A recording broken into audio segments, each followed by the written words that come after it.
Hello again.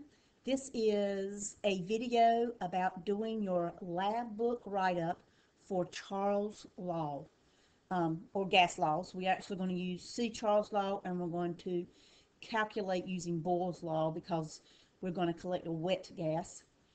I want to make sure everybody understands which lab we're doing. This was the lab handout you received. I'm sorry, that's the wrong page. And let me go up to the front so you'll be able to see what it's talking about. So the lab was Charles Law, the effective temperature on volume. When you write your experiment, the first part of the experiment, the first part of the rubric, let me just show you real fast, is putting our lab number up here. I don't remember what it is right now, but putting our lab number there, doing your table of contents, writing your lab, title of your lab with the number, make sure it's written in ink, do your objective, do your procedure. All of these things are on that handout, and there's even a example of the data table. You'll probably have more than one trial, so you'll have to redo your data table, but there's an example of that on there. If we go back to the handout, so you'll have, this is a brief introduction.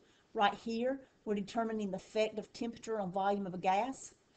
And then what we're doing is we are going to calculate volume doing that. We're going to calculate the volume of the dry gas. We're collecting over water, so we'll start out wet. In your rubric, if you notice, it doesn't have a place for equipment, but keep in mind, you always need to include the equipment when you include the procedure. You can just cut and paste that. That shouldn't be a problem for you.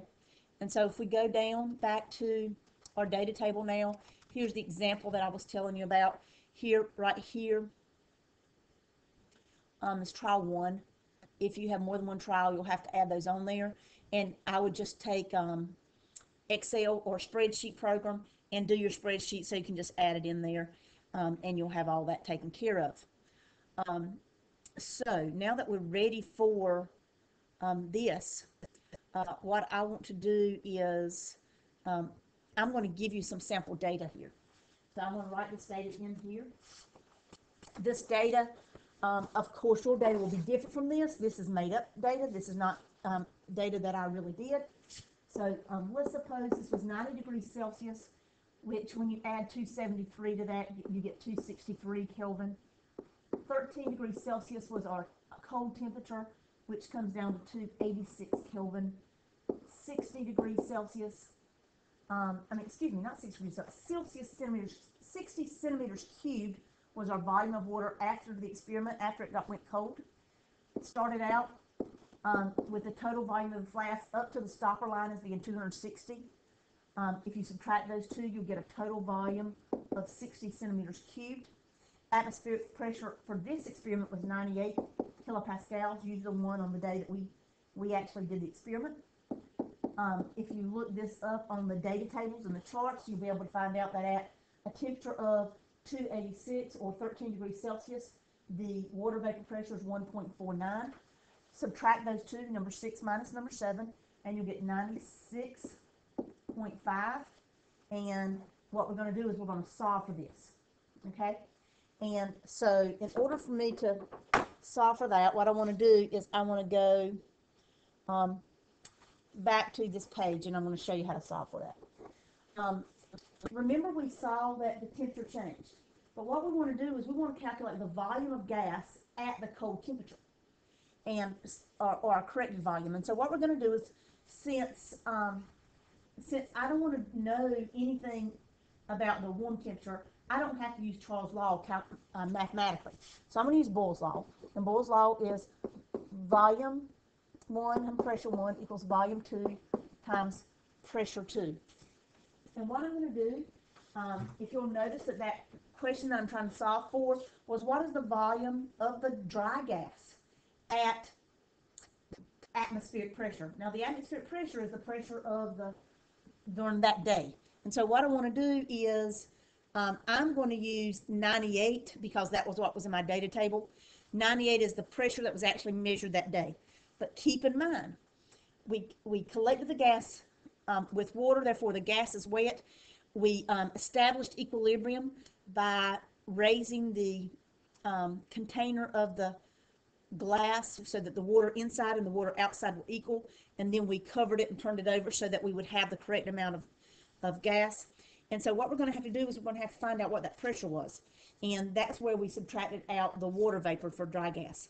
So what we're going to do, using the data that I have, I'm going to take my volume 1, that's what I'm looking for, at 98 kilopascals. That was the pressure of the atmosphere that day. And then I subtracted my 98 kilopascals minus my 1.49, which was the vapor pressure of water at 13 degrees Celsius, and I got 96.5 kilopascals. Again, this number's in the data table, and this number's in the data table. And my volume, I'm sorry, I probably did that wrong. Let me erase that and go back. So it's in the same order. All right, so I probably should have done it this way. My volume is 200 centimeters. That's what the flask held. And then my 96.5 was my pressure too. All right. Now, again, just for review, this was the atmospheric pressure that day. This is on the day we did the lab. This number right here was the volume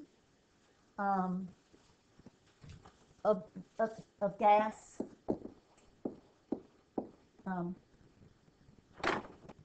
Sorry.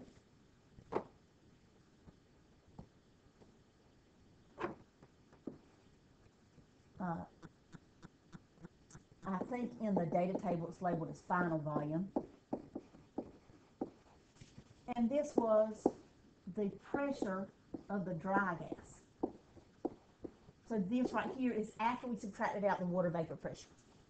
And then if you go ahead and calculate this, your volume 1 or your corrected volume, whichever one you want to call it, comes out to be 197 centimeters cubed. All right. So you're just going to use the information in your data table and figure this out. If you did more than one calculation, I mean more than one trial, you can graph that and answer the second objective to show that it's a direct relationship, that when, an inverse relationship, when volume goes up, pressure goes down, or vice versa. If you only do one trial, you can't do that. You don't have enough data to make a graph. So you will not be including the second procedure in yours. You'll just be solving for volume. You will not be graphing the volume. Then let's just go back to the rubric. So now you've done your data table. You've completed your calculations. Oh, sorry. Completed your calculations. You're ready to go into conclusion. When you do your conclusion, you're going to address your objectives. Remember, addressing your objectives does not mean just writing your objective down. It means writing them down and tell the reader, did you achieve your objectives, that kind of thing. You're going to report the volume of gas at atmospheric pressure. That's what you calculated in, I think, number 9. You're going to explain what you saw as far as showing what happened as far as Charles' law. In other words, you're going to explain about the expansion of the gases and the contraction of gases and how you knew gases were contracting. You're going to explain why water vapor pressure was needed, of course, since we collected it over water. And then why we're using Boyle's law since the pressure did change. Then you won't know if your answer is right or wrong. However, you will be able to do an error analysis because there's a lot of things that could go wrong, especially you saw if you did it more than one try. A lot of times people mess up the first time and then they retry it the second time. And so what kinds of things could have gone wrong, and then just close it up. This is a pretty straightforward lab. You should be able very clearly to see Charles' law demonstrated, and then you should be able to use Dalton's law in order to subtract out the water vapor pressure, because when it was wet, it included not only air, but it included water vapor, and then how to use Boyle's law to solve for volume. Good luck on your write-up, and I hope you do a great job.